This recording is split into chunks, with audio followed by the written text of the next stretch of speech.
Reconsider Christ podcast provides real-life examples on how Christ works to interact with our lives. Our guests paint on the canvas of life their stories of joy, heartache, struggle, and victory. You will learn more about the true nature of Christ, for it is time to reconsider Christ. After listening to episode 20, part 1, you will now appreciate the why behind Cory's two books, Win at Home First and Rise and Go. As you listen to Cory talk about win at home first, you will be encouraged to realign your priorities with biblical truth. For Cory challenges us to rethink while we allow our work commitments to become the top priority of our lives. And in doing so, to remember the collateral damage that comes when work is the number one priority. As we discuss his second book, Rise and Go, Cory reminds us stuff goes wrong in a somewhat regular manner. The real failure is to stay stuck in the struggle instead of rising and going forward. You will appreciate Cory's perspective on family, work, and life. You'll also be encouraged to fine-tune your attitude and stay close to Christ's teachings. Well, welcome back, Cory. Glad to have you here on the podcast again. Well, Gene, thank you very much. Enjoyed our first conversation, our first recording, and I know this one will be just as enjoyable. And hard questions. You're good at asking questions. Well, thank you very much. And you're just a glutton for punishment. You write book one and talk about all your mistakes and how God pulled you out of the muck, and things get right. And of course, great priority of win at home first. The book has 4 parts. Basically, it talks about myself, then my marriage, and then parenting, and then work. So I can see, for the readers to see the steps you take and how do you win at home first. So obviously it starts with myself. Kind of take us through each of those sections and talk about what you feel are the important concepts for each. Yeah, I firmly believe in you. I mean, you got to get yourself right before you can lead well anybody else. I mean, we all have heard the plane metaphor is, put the oxygen on your face before you help anyone else. But sometimes I think we forget that applies to our own life. I mean, we have to make sure we're doing good before we, go do a bunch of other stuff. And so in the you part, it's identity. It's understanding the identity. I share some of the identity things I've learned along the way. It's also about making sure we are operating from a healthy place. And there's a 5 capitals framework. It's not mine. I was actually taught that by my coach. And 5 capitals are, in this particular order, you can live a life to the full. It's spiritual, love God. Then it's relational, love others. And then it's physical, which is all about, time and energy. Then the 4th is intellectual, which is about insights and ideas. And then the 5th one is about financial, which is generosity and stewardship. But in that right order, and we can get them all mixed up. And so I talk about in that book. But that framework was huge for me when I learned that 10 years ago. Mm-hmm. And so that is the idea in part 1 is, are you in a good place? And how are you doing? Mm-hmm. The second part's on marriage, which is our most important, besides God, it's our most important relationship. And so are you... one more time? Could you say that one more time, please? That's right. That's right. Marriage is our most important relationship besides God. And so that is about dating your spouse. It's about forgiving your spouse. It is about communication with your spouse. And so I kind of unpack a lot of those different things where I've seen to be blind spots in my own marriage. And so I share ways I've grown in that. Like one, I travel a lot. And so a communication difference that I made in my marriage at some point, and I've been doing it ever since, is that early on, I used to tell my wife I was going to a happy hour or I'm going to a networking event. Mm-hmm. And now I ask if I can go. She always says yes. So, from a guy who's an Enneagram 3 and wants to be super efficient, it's like, why do I have to even ask her? Because it's like, she's going to say yes. Let me just say I'm going. The whole point of the ask is now it feels like a partnership. It feels like a Right. marriage. It's like, hey, can I go on Thursday night? Because I know there's going to be implications that are going to affect you. Now you got to be in charge of all of carpool for the kids, Uh, or whatever it looks like. And so that was a big difference, is that communication. So now I'm asking about doing things and getting her blessing on it. And she also feels she's got buy-in, right? I mean, we say this at work. If they have voice in, then they get buy-in. So now she has buy-in to the situation. I also would communicate schedule as soon as I learned it. There's a part, and a lot of people I know they'll do it where it's like, yeah, I'm going out of town next week, but I haven't told my wife yet. She'll be so mad. Well, you know what? She would much rather know right now so she can do any logistics planning, any carpool arrangements, anything as soon as she can know it. right. And so I started changing that. When I know something, I tell her, because, it's so much easier on them. Hmm. So those are like that. That's a piece of it. Then the third part is on parenting.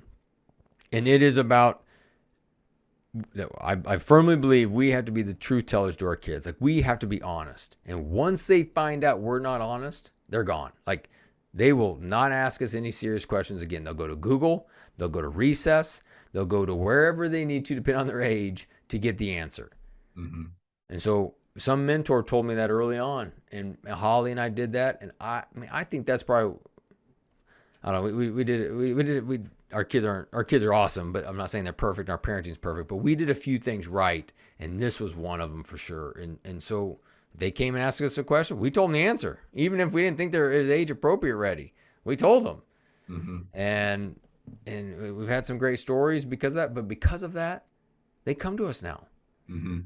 I mean, I know they don't come to us on every single thing. I know they Google stuff, and I'm sure they've learned things that I have no idea even exist right now. But as a whole, if you don't answer them, or you give them some dumb, fluffy answer because you don't think they can handle it, or you give them way too strict or Christiany of an answer or whatever, it's like, man, I think it's bad news. So we were honest. We also we try to have fun and not take ourselves so seriously. Which can be hard for a lot of different people, because some people want to be the challenger in the house, and I'm the rules, and then over the other spouse, that they're the fun. Hmm. Well, there is some parts that are helpful, but man, you yourself, if you are the challenger, have some fun every once in a while. Hmm. Hmm. Then the last part is about work, and I share some tools in there that I learned, such as boundaries inside of work, Hmm. boundaries outside of work, how to equip and empower your employees. So that's the book. Yeah, I love the order of it. And, that's why I became a big fan of yours so quickly, is because this idea of taking care of home, take care of myself, my children, and then I'm prepared to go and do work. And, it doesn't mean that, like you said, none of us work 8 to 5, Mm-hmm. especially in professional white collar positions, because wherever our phone is, we can be working at any second. And so, but there's this realization of this foundation being laid that you can work through that appropriately. So I really love that. And for our listeners, there is a great moment in the book on the parenting section where all of a sudden you're in a birds and bees conversation, and I was just cracking up all the way through it. But we won't go into that. We'll let the readers find it. Oh, good. I'm glad you found it funny. We all That have is those awesome. moments, that's for sure. So what are you and Christ working on now in relationship to the book? Those ideas that you've written about and you've kind of put in, coalesced into the book now. Where are you and Christ in all this? I think what's interesting right now with Christ and I in it is, our oldest just went to college. Mm-hmm. Just 2 weeks ago, dropped her off, and man, it just, like, some of my quiet time is already just trying to think a little bit about, like, all right, what's this look like? How do I lead my oldest now that she's states away, Yeah. and what kind of what does that look like? And so there's definitely conversations on that one. Mm-hmm. But for sure, thinking about that. And even for my wife and I mean, just back to, we are not empty nesters, we still got 2 young kids, but a third of our kids are now gone, and like that's odd. So it feels like a lot of my quiet time just kind of working on that piece. And I have felt some identity standpoints in that of I can't get my identity from my kids and how successful they are going to be in college. And we already have she's an awesome kid, but she's already getting a lot of items on her schedule. And one of the items I really kind of thought I wanted her to do, she says she's not doing that one. And so it's a little bit of just seeing how that crisis with us is that I've said no to a lot of things that he's told me to do. Mm-hmm. And I know I've said no, but he still has grace for me. Yeah. And so in this situation, I've got to make sure I've got grace for her as she, kind of dropped the one thing that I was excited about. Right. Exactly. Yeah.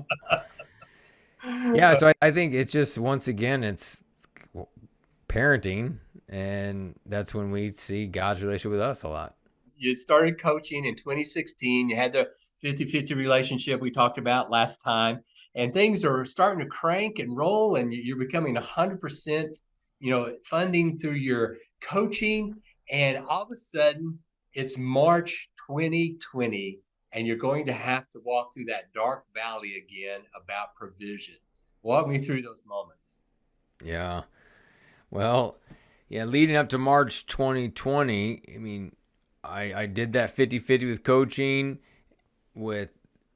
coaching, and then the other 50% the manufacturing. But as that time went on, like, there were just all these green lights. Like, all of a sudden, coaching went to 75-25. I published in 2019, published Went Home First, and that had momentum. And Forbes said it was one of 7 books everyone should read.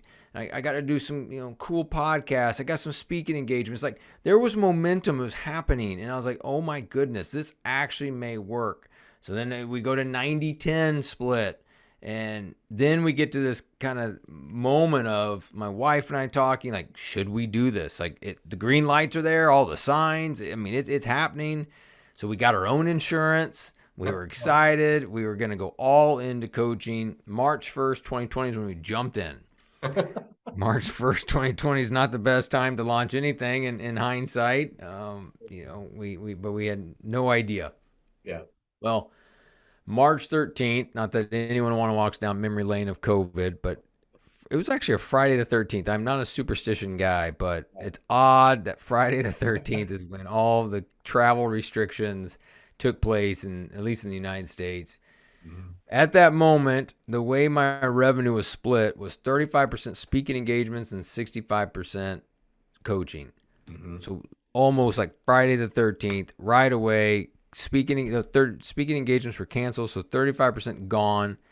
I then had a couple big business development trips I was very much looking forward to, and optimistic stuff was going to come out of it. Those were canceled. So here I am, like, March, and 35% is gone. We just went all in, and I just I get mad. I mean, get frustrated. For the last, many years, I'd been journaling in my quiet times, but my quiet times weren't very quiet at this stage. I mean, I was frustrated. I was frustrated at God. It was just like, hey, what about all these signs? I thought we were doing this together. I thought, we were doing coaching and speaking and, telling people about you. Like, come on. Which is obviously not a very good moment, but it was a true moment. It was just kind of like this whole frustration that was taking place. And while I'm in this low point and, obviously praying, like needing help, but like I went back, is interesting. I went back here when the book was nearing the end, and I was really wanting to kind of redo my intro or rethink about the intro, because I was, told by a different writing coach that the intro kind of needed to be spiced up a little bit. Mm-hmm. And she even like challenged me, like, what were you thinking back then? Like your mind. And I was like, you know what? I'm a journaler. I'm going to go look at my journal entries, because I hadn't done that, at least in that area of time period. I went back and looked, and I was like, oh my goodness, like I was a hot mess. And so I went and looked, and there it was really kind of cool to see, like, I actually was in a low spot and what I was feeling. And it got to April 1st, 2020. There was a journal entry that I pretty much aggressively circled and just says, what am I supposed to do? And from that point forward, I was just pointed to, whether it's through a quiet time, out of the blue got a verse, or as a devotion, I just got pointed to these different verses. I got pointed to cool inspirational stories. I had a couple guests on my podcast that had great stories of resilience. Like, I just started accumulating some content that I was using to help me climb out of this valley. Mm-hmm. Mm-hmm. So here I am in this low spot, and I'm actually kind of starting to get my feet underneath me and starting to, stand a little up straighter with this content to get out. And then I start sharing it with my clients, my executive coaching clients, and basically the back half of 2020 and first part of 2021, and it was helping them. So I kind of saw, hey, this works. It's battle tested. So that's when I was like, well, time to go do another book. And so I put it together in a book. Obviously, I'm in the business of coaching and speaking, so the idea of the book is to get coaching and speaking opportunities. But honestly, I also want to write the book so it can get in the hands of people I'll never talk to, Mm-hmm. but it helps them get back up, Mm-hmm. even if I never talk to them again. Because I all of us have been knocked down. You and I have talked about our different times we've been knocked down. But all of us will get knocked down again. Mm-hmm. It's just the great leaders, they're able to get back up quicker. Yep. And go after what God is calling them to do. And so I've used this book myself since I wrote it, because there's been some low points. Yeah. Of just like, oh man, is this going to work? I lost this big account, or, whatever the case may be, whether it's through doubts or just discouragement. There's just moments we get knocked down. It doesn't have to be we got fired. It could just be that day we just don't feel like we're enough. We just don't feel like we got what it takes in the tank to go get the job done. Right. Exactly. Now, I want to go back and tap on provision just a little bit, because as you say, that's always a challenge for you. So 2019 was your best year. 2020 starts off with the pandemic. What you're yelling at God, which is appropriate at times. You're yelling at God, what are we doing? And of course, he's just cracking up because he's got such a sense of humor. And financially, at the end of 2020, what's happened? Yeah, 2020 ended up being my best year ever. You just laugh about that? I do, and I need to laugh more about it. I need to be more grateful for it. That's probably part of where Christ is working with me right now is, I mean, in true transparency is, I'm grateful probably for a minute, maybe a long weekend, but then it's like, all right, now it's time for the next year and the next goals. Right. And I think that's a part that is happening as we speak that I'm really wrestling with God on, and not in a bad way. It's I need to grow here. I mean, I got to figure out how to do that. And I mean, it's also how I've been wired in a good way. I'm I'm a hustler. I'm a sales guy. I mean, I like to go. I like the competition. I mean, I mean, it's all a good thing, but it's, good things can be used for, for unhealthy things, and it's that selfish ambition or that lack of content, or God's not the provider, I'm the provider, whatever that is, it could go through my head at different times. That's the wrong part. Right. Exactly.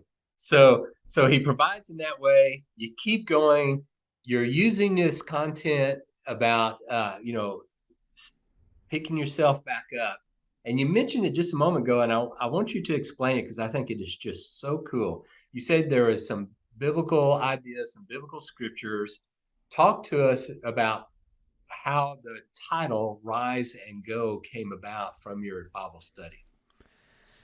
Yeah, well, I mean, thanks for calling that out. I too love the Rise and Go title because where it shows up. I mean, I read the English Standard Version, so if you go look at any other version, it's not going to be there, and you're like, I don't see Rise and Go, but English Standard Version.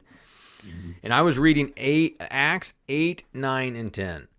That's just where I was at in the book, and then partly the reason I was reading Acts is I love Paul being the work and ministry.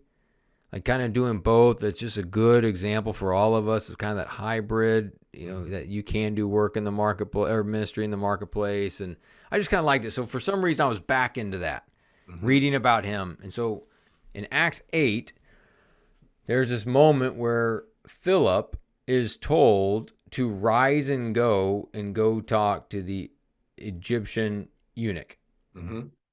And in that, it is just like, it just jumped out, rise and go. I was like, oh, that's a cool phrase. That's kind of neat. Yeah.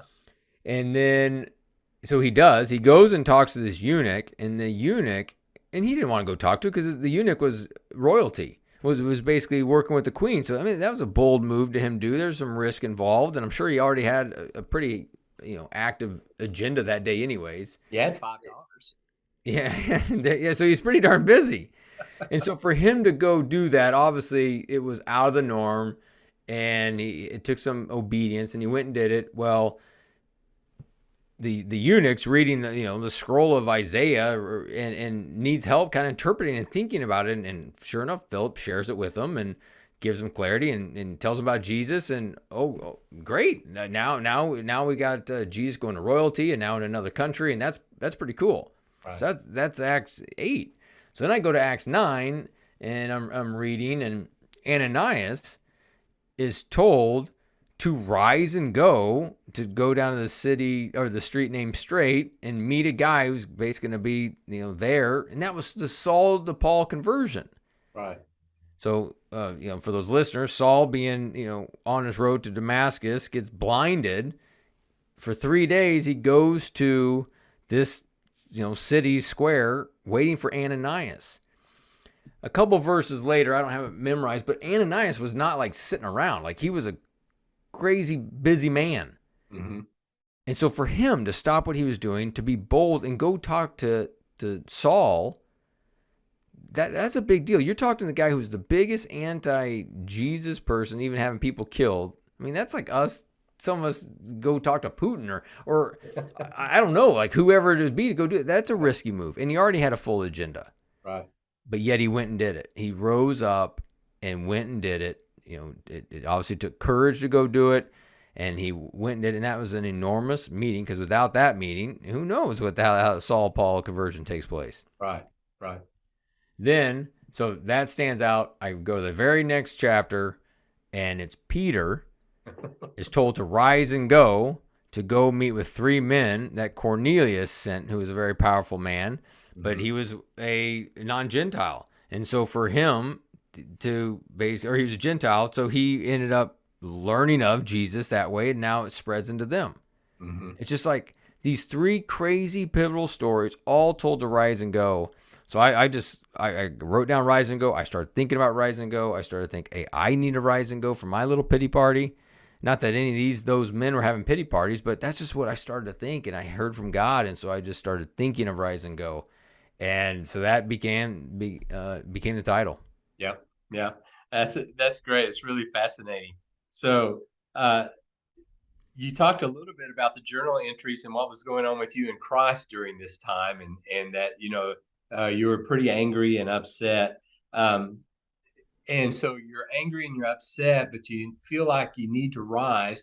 Talk to me a little bit about why it's so hard for people to rise from failure or disappointment or frustration.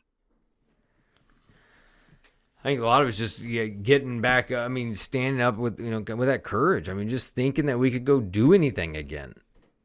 I think when I know in my own life, or when I get knocked down, we start to like label ourselves the recent knockdown. Like, that just becomes almost our new identity. Right. If we are really on in there, I draw a graph of like up and to the right. This idea that all great graphs go up and to the right. We've heard that time and time again. Hey, over time, I want to make more money. And if I'm in the weight room, over time, I want to lift more weights. Well, if you ever look at up and to the right graph, it's never a straight line. It's always got its peaks and valleys along the way. Well, in those valleys, we get in a valley and we start to define ourselves in that valley. Even though we may have had a peak just last week. Right. And we could be on a growth of being a great parent. Like, I'm really working on my anger. I'm not going to yell at my kids anymore. Or I'm not going to be too controlling with them. Or I'm going to start being fun with them again, or whatever the thing is you're working on. You're up and to the right, you're growing. And all of a sudden, if you yell at your kid or, whatever takes place, I've had clients just get in a funk because they yelled at their kid and they've been working on it. I lost my temper. And it's like, hold up. That sucks. You lost your temper. Let's work on it, but stop. Like, rise and go. Like, just don't stay in that place. You're not defined by that mistake. What happened? Oh, I want to do my quiet time, or I haven't been in the gym in a while. I'm anxious. Well, let's work on some of that stuff, but we got to, start moving back up. So the thing I think what happens with a lot of us is when we get in these valleys is we start, whatever got us in there, we start to define it and think that is just who we are. Like, oh, I had a great first half of the year, but man, this last couple of months have been bad. Oh, business is just going to be down and out. I'm just not the right leader for this. And it's like we totally forgot about all the good and we're focused on the negative. So I think that's just a big piece is once we get knocked down, we just think that is who we are. And the devil's whispering in our ears telling us that. Yep, that's just who you are. You will never get any better. We're taught to be in the present moment, and that's not the present moment to be in. No, exactly. Yeah. Be present where your feet are. Well, I don't want to be here too much longer because this is awful. I need to recognize it and move on. Yeah. Those are good thoughts. So you talked about this a little bit, but give us some more about the character traits needed to start to rise. You talked about courage. Yeah, so in the book, I just give some different character traits that I think can be helpful. I try to tie every chapter to a character trait, and in the book, there's 20 chapters. 10 are on this idea of courage to help us get back up, and then there's 10 on confidence to go forward. So there's a few different ones. I think one of the very first chapters out of there is desires. We lose the desire to do anything. We forget our goals. We forget our dreams. We forget anything that we were kind of going after when we get knocked down. Mm-hmm. And I think that's a big reminder of what are we going after? What is that thing that the desire, delight in the Lord will give you the desires of your heart. I think as we're delighting in the Lord, we'll start to get those desires. Some will be big desires and dreams. I want to write a book or launch a podcast. Some may be smaller desires like I need to start getting back to the gym. I need to get healthy. I need to take care of this temple. Right. Whatever it could be. But I think that's a big one. The desires. Another one is gratitude. I think when we are in the valley, we are not focused on the good. We are focused on just the bad, and I'm here, and I lost my temper, or the business isn't doing good, or whatever it could be. But no, we need to really start focusing on the gratitude, on the good in our life. Very good. Yes, exactly. I think that's a very strong point there. So when did you start shifting? So you're mad at God, you're kind of putting Christ in the background a little bit. When did you start shifting as you started coming out of the valley in your relationship with Christ to from anger back to, we're going to be doing this together? I would say in the summer, so a couple months later. I think I had. I don't think I was a complete jerk the whole time, like from, call it April to July. I don't know. Those journal entries. They were intense. They were intense. I will say one thing that I did enjoy about that time, because it was also 2020, so I had that to my advantage, was our schedules are a lot more open. So I was reading scripture more. I was praying longer, where now that the world's opening back up, if I'm not careful, I'll be like, well, that was a quick devotion. I need to get to my emails. Right. And so one advantage I did have is I got to pour into some scripture. I got to read. I'd hop online and read someone's commentary on it. So that was super cool. So I was even though I was in the valley, even though I was frustrated, I was really turning into this. I was turning the corner into this quiet time devotion of a lot of curiosity. Mm-hmm. And so that was pretty fun and cool. And I even journaled here probably about a month ago of just like, I want that curiosity again I had in 2020. Like I remember writing those words down because it was cool. Mm-hmm.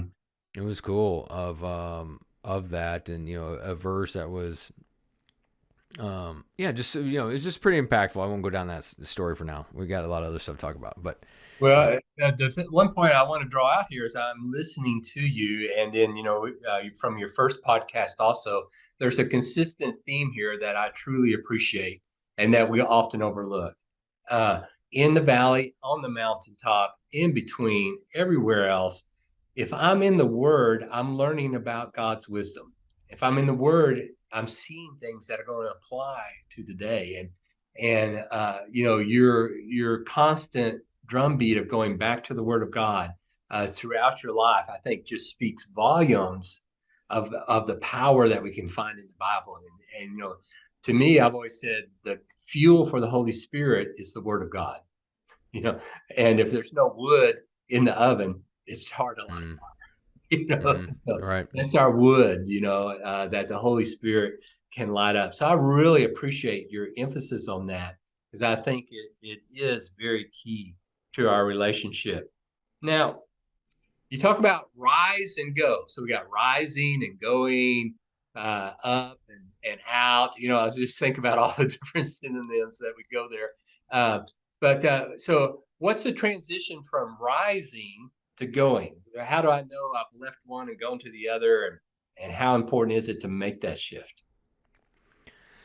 Yeah, I mean, I don't think it's first of all, I think it's you read these 10 chapters and then you go. I mean, there may be a little mix. I mean, you're having to take some steps. I mean, even in the visual I put on the front, it's a ladder. So I mean, you kind of got to rise and go. I mean, I get it. It's kind of a one step at a time.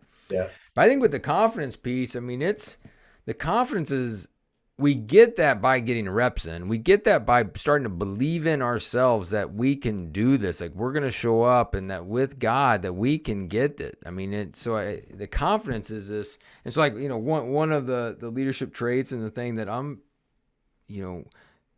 remind myself a lot is just that perseverance of acknowledging that there's spiritual warfare.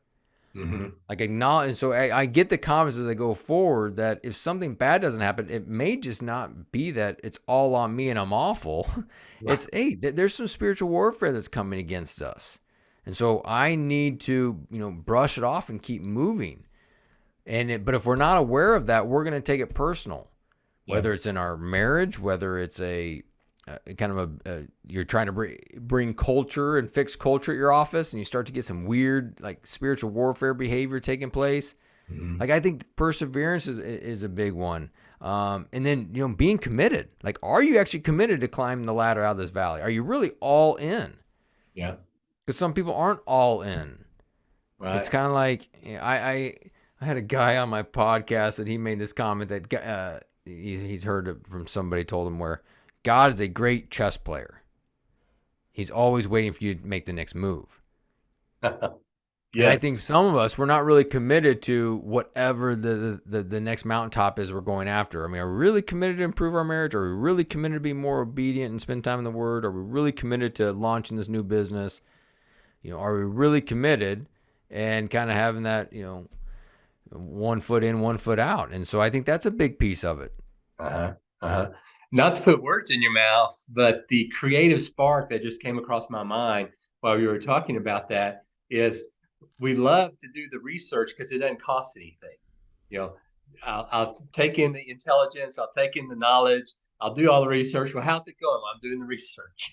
Right. When you go, I'm getting some more research in. I want to make sure I've got it all in. And then, like you say, having the confidence to say, okay, I'm going, I'm moving.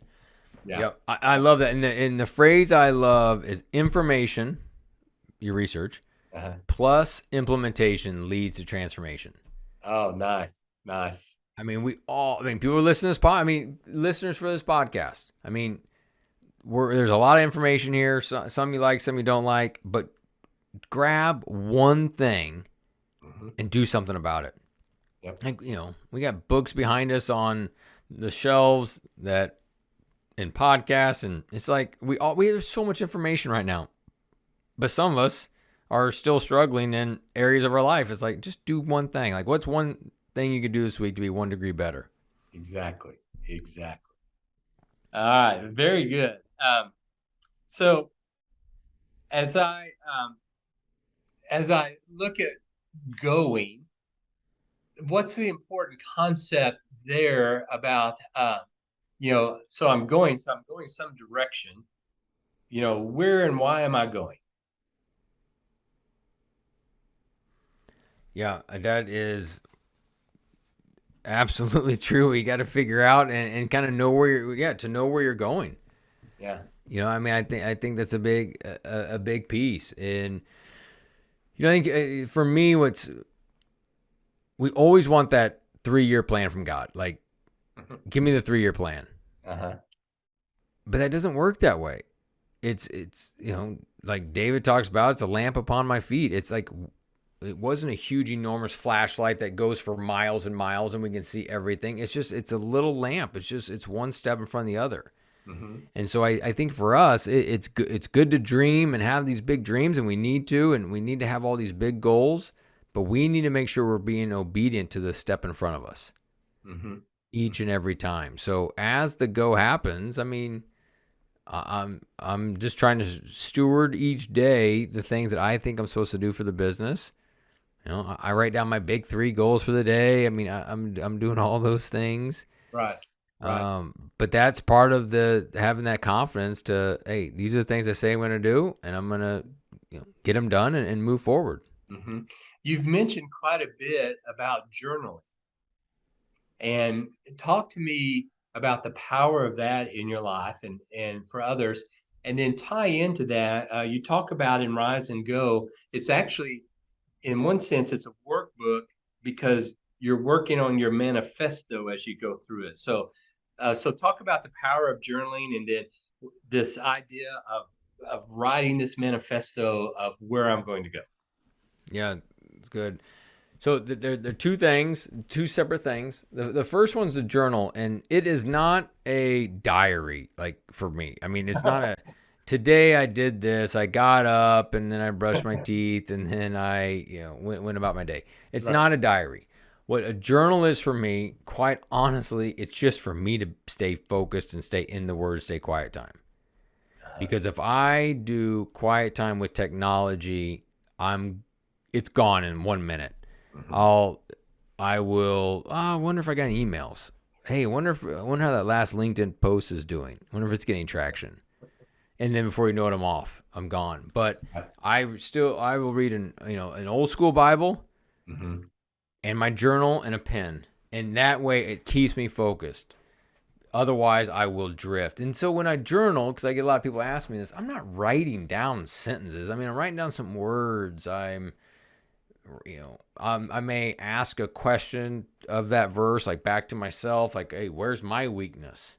And I may, just write down some variety of weaknesses that come out. So that's kind of what it ends up being. And then every once in a while, maybe there are some sentences. Oh man, I just kind of end up writing a paragraph. But just from a listener, if they're not a journaler, man, it's yours. Like, no one needs to look at it. Doesn't need to be perfect. It's just, and so sometimes I'm making columns. Sometimes I'm drawing. I mean, it's just a thing for me to kind of stay focused, stay in the Word. So you're saying I don't have to write an entire page of neatly written 3 paragraphs to journal? That's exactly right. And I bet you, if someone stole my journal and looked at it, one, it'd be hard to read because it's pretty sloppy. Because I'm writing, it's just for me. It's more of an exercise. And they'd probably read it and be like, "This doesn't make any sense." And then the things they probably did read, they were like, "This guy's a whack job." So. Yeah. But no, what's the power of it for you? What's the power of it for you? The power for me is I sit in the presence of God longer. Yeah. Very cool. Very cool. And of course, in my mind, I just draw a correlation then to how you work the idea of the manifesto, because again, it's writing and thinking. So talk to us about this project that's going on during Rise and Go. Yeah, so I'm not the first person to come up with the word manifesto or that idea of reading a document to elevate your mindset, to go after it. Like, I'm not the first person to come up with something like that. But I hired a separate coach in 2020, about the same time, and he was really big on mindset. So that's kind of when I got a little exposed to it. I started reading a couple different books. But what I ended up doing is kind of taking that mindset idea and then taking what I wanted to hear from God, or what I was hearing from God, and kind of blend the two together. And so I made this Rise and Go manifesto. It's a Google Doc. I look at it a few times a week. Mm-hmm. I for sure go look at it when I'm in a funk, but I even proactively will go look at it. And so in the back of a Rise and Go book, I provide the 8 different parts that are in my manifesto.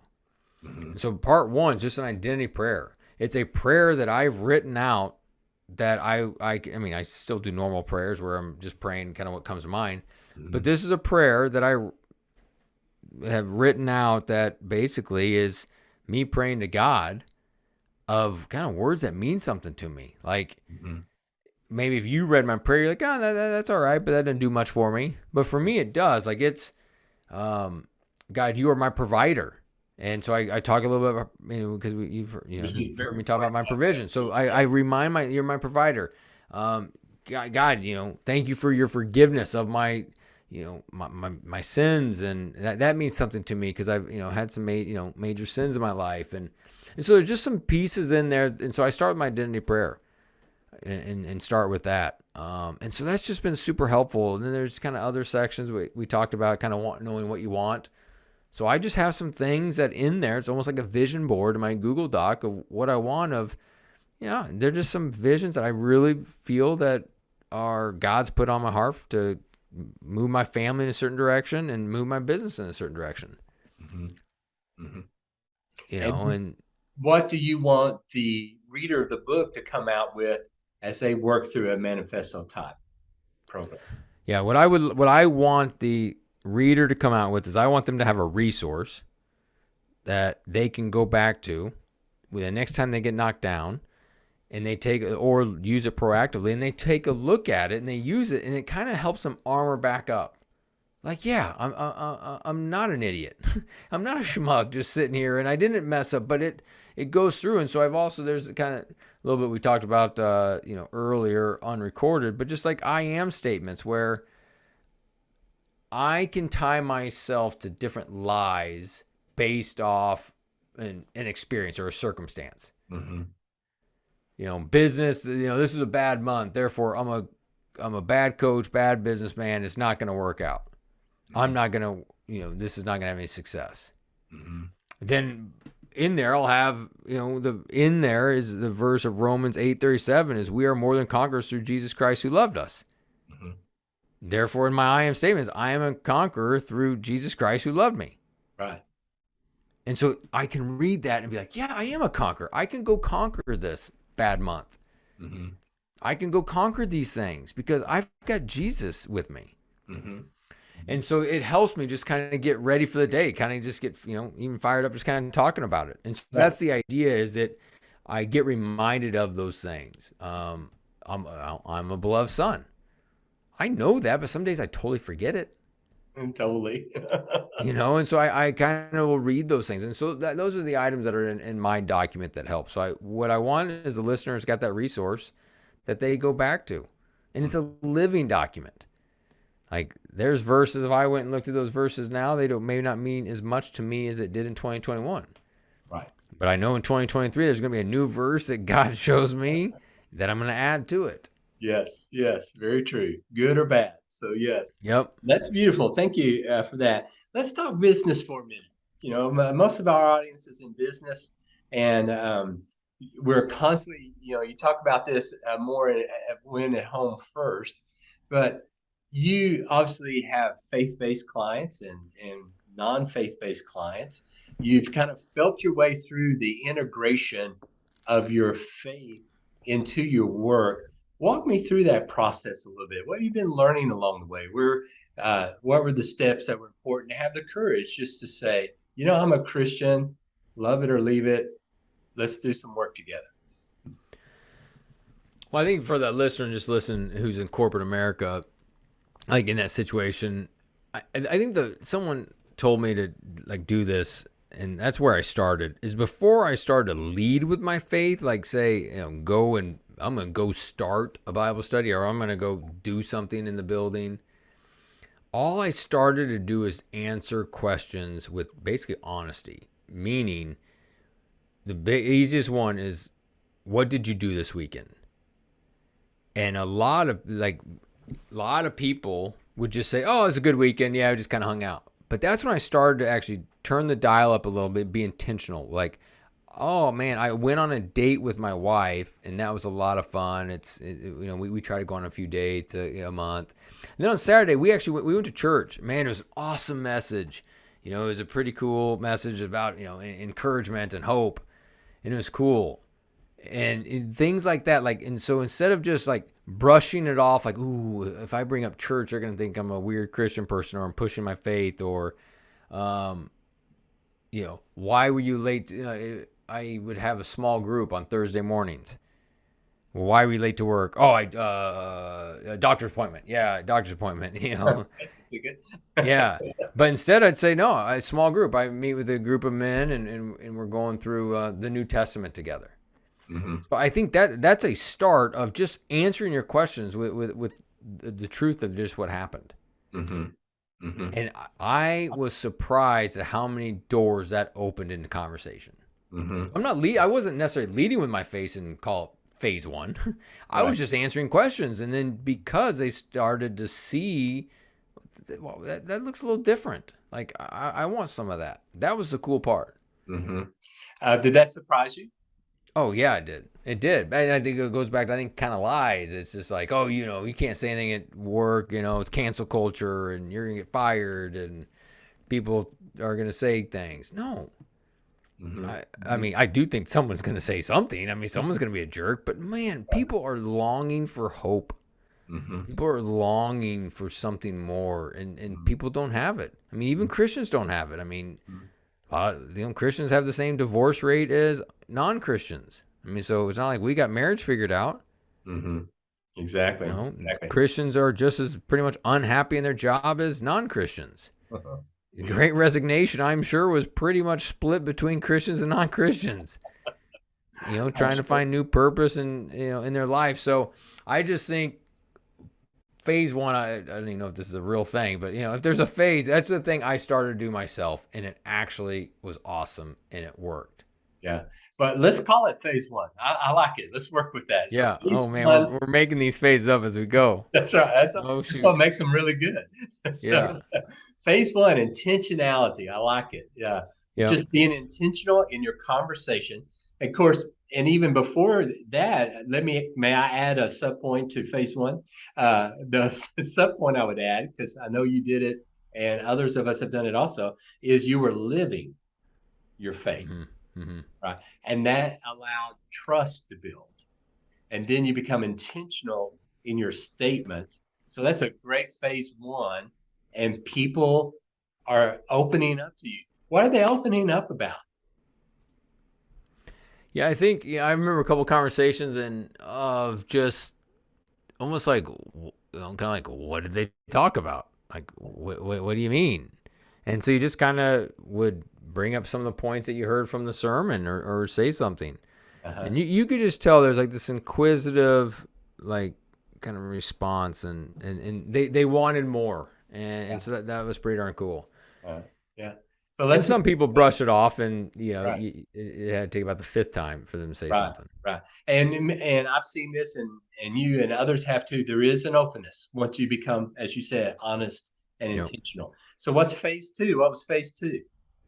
Well, I'm going with your living out your faith, going with the else, and then phase two, I guess, would be leading. You start to lead with it, and I think if you're going to be intentional in phase one, I think you then take initiation in phase two, where now I'm going to go lead some stuff. Like, hey, you've mentioned something about church. Do you want to go this weekend? You want to meet up there? And, you kind of seemed interested in a Bible study. You want to come join us? Or you don't have to join us, but this is the book we're reading. And so I think there's an element of leading. Mm-hmm. And I think, another big piece of this is, while you're working, to make sure you're doing Christ-like things and not things that all the other culture's doing. Right. And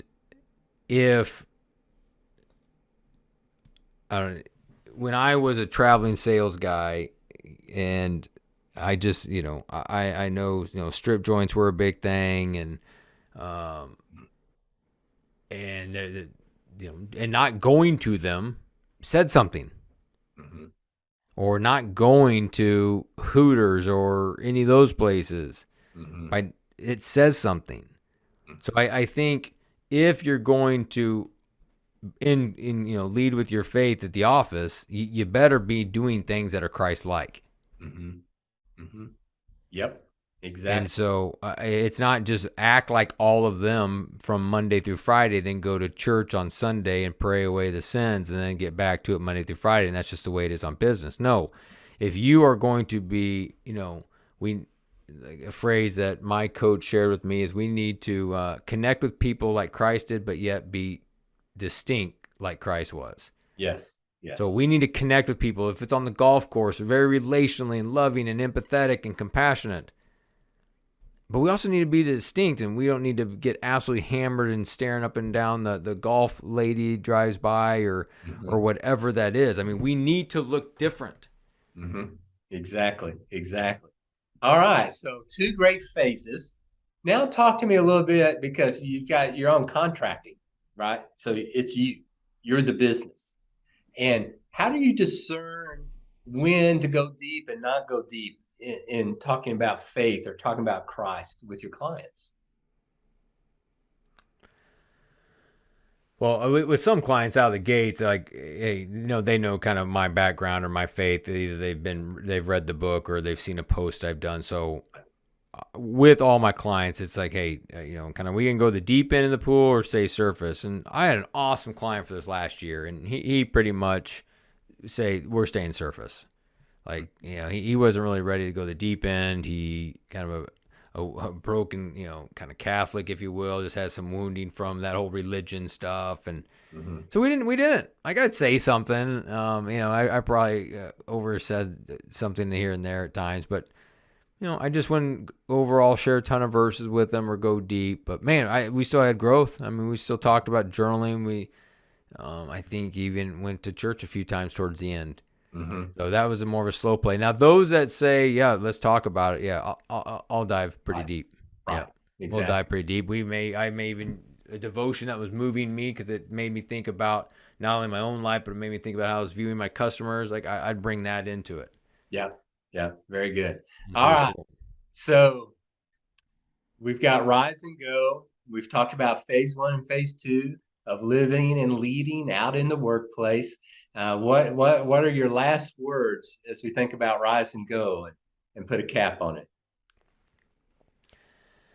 Well, the bad news is we're going to get knocked down again.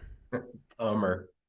Whether it's inflation or we got another election that'll be coming up, gas prices, or just maybe it's you have some marriage challenges or just kid challenges. We will get knocked down again, and so my hope, my prayer is that this book is a resource that you get back up quicker, because the devil wants nothing more for us to have some doubts, have some distractions that just keep us down and doing less for the kingdom. Every day that we're down and out and kind of, oh, poor is me, the devil's loving life. Yes. And we have to get back up quicker, even if we don't have all the answers and we don't know how it's going to look or how ends are going to be met, and how is this relationship going to get resolved, or whatever the issue is that knocked you down. Even if we don't know what all the next steps will be, we just have to take that clear next step. Very well said. Very well said. Well, thank you so much for your time. This has been very encouraging for me, and I know it will be for our audience. And what's book number 3? Oh, man. Well, it's funny you bring that up, book number 3, because my wife was asked this question the other day, and she kindly said, and I know we've said this before in the house, so it wasn't talking behind my back, but she said, I kind of hope he doesn't write book number 3, because towards the end of book number 2, he was not winning a home first. It's just like any work project. I mean, it's right. You're so focused on getting across the finish line, and you're all ingrained, and so it's difficult. So I think if I write a 3rd book, I may get shipped out to until the book's done. But here's the deal. I think for all listeners is there will be seasons where we are all in at work and we have to be. Like, it's the end of the year. We got to get everything ready. We got to get the strategy deck ready. We've got to get the P&L ready. I mean, or whatever it is. But once it's over, recalibrate and go back to investing in the family. Go back to doing that. I think where we've all got in trouble is we let work take too much time towards the end of the year, and then, we just kept it that way. And we've kept it that way. And we've kept it that way. Yes. So when we have seasons of huge busyness, whether it's competitive sports or it's a busy season for me, work, travel, or whatever it is, man, we put something on the end of that, like an anchor there. And it could be a staycation where we celebrate. We do a staycation downtown Cincinnati, do something fun or whatever it could be. And then kind of like get back together, hang out, have fun, do that for a little bit. And then it's going to be another busy work season. So I think for any of that listener, just recalibrate. I mean, it's work-life balance is not like this perfect 50-50 thing. It's just this intentionality of after you've worked hard, hey, recalibrate and make some time for rest and relationships. Wonderful point. Great summary point for us. Thanks so much, Cory. Really appreciate the wisdom and insight you've shared with us. Thank you for just the relationship and the time to share with your audience. I appreciate it greatly.